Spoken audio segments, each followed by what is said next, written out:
జిల్లాలో శ్రీపాద ఎల్లంపల్లి ప్రాజెక్టులోకి భారీగా వరద ప్రవాహం వస్తోంది. ప్రాజెక్టు ఇన్ఫ్లో 2,31,848 క్యూసెక్కులు కాగా అవుట్ ఫ్లో 2,24,126 క్యూసెక్కులుగా ఉంది. ప్రాజెక్టు పూర్తి స్థాయి నీటి మట్టం 148 మీటర్లు కాగా ప్రస్తుత నీటి మట్టం 147.36 మీటర్లు ఉంది. నీటి నిల్వ సామర్థ్యం 20.17 టీఎంసీలు కాగా ప్రస్తుతం 18.39 టీఎంసీల నీరు నిల్వ ఉంది. ప్రాజెక్టు 22 గేట్లను ఎత్తి దిగువన గోదావరిలోకి నీటిని విడుదల చేశారు. గోదావరి పరివాహక ప్రాంత ప్రజలు అప్రమత్తంగా ఉండాలని అధికారులు సూచించారు.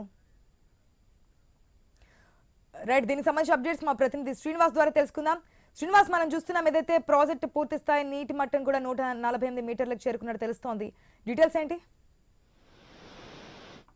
ఆదిలాబాద్ జిల్లా వ్యాప్తంగా మోందా తుఫాను ప్రభావం తగ్గినప్పటికీ కూడా వర్షాలు తగ్గినప్పటికీ కూడా వరదలు అయితే కొనసాగుతా ఉన్నాయి. ఎగువన ఎస్ఆర్ఎస్పీకి భారీగా వరద నీరు వస్తున్న నేపథ్యంలో ఎస్ఆర్ఎస్పీ గేటు ఎత్తడంతో మంచిర్యాల జిల్లాలోని శ్రీపాద ఎల్లంపల్లి ప్రాజెక్టులోకి భారీగా వరద నీరు వచ్చి చేరుతోంది.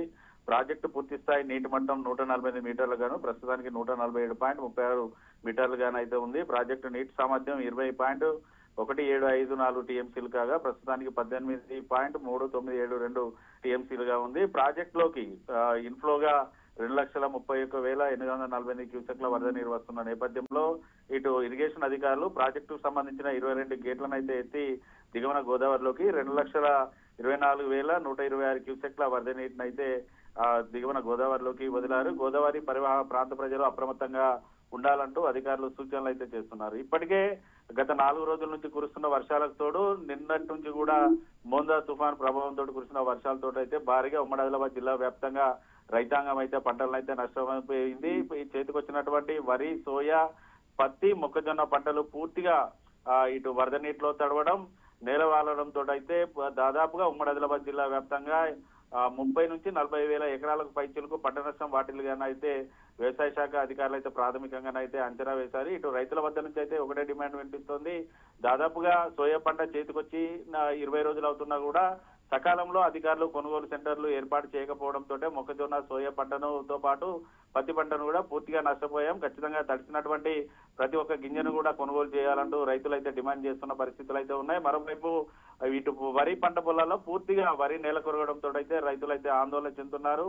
పూర్తిగా నేల కొరగడం, పంటలన్నీ కూడా మొలకలు వస్తున్న నేపథ్యంలో కూడా ప్రభుత్వం ఖచ్చితంగా మొలకలు వచ్చిన ధాన్యాన్ని, తడిసిన ధాన్యాన్ని కూడా కొనుగోలు చేయాలంటూ కూడా రైతులైతే కోరుతున్న పరిస్థితులు అయితే ఉన్నాయి. ఇప్పటికే వ్యవసాయ శాఖ అధికారులు కూడా పూర్తిగా సీఎం ఆదేశాలతో అయితే నష్టపోయిన పంట చేలలోకి వెళ్తున్నారు.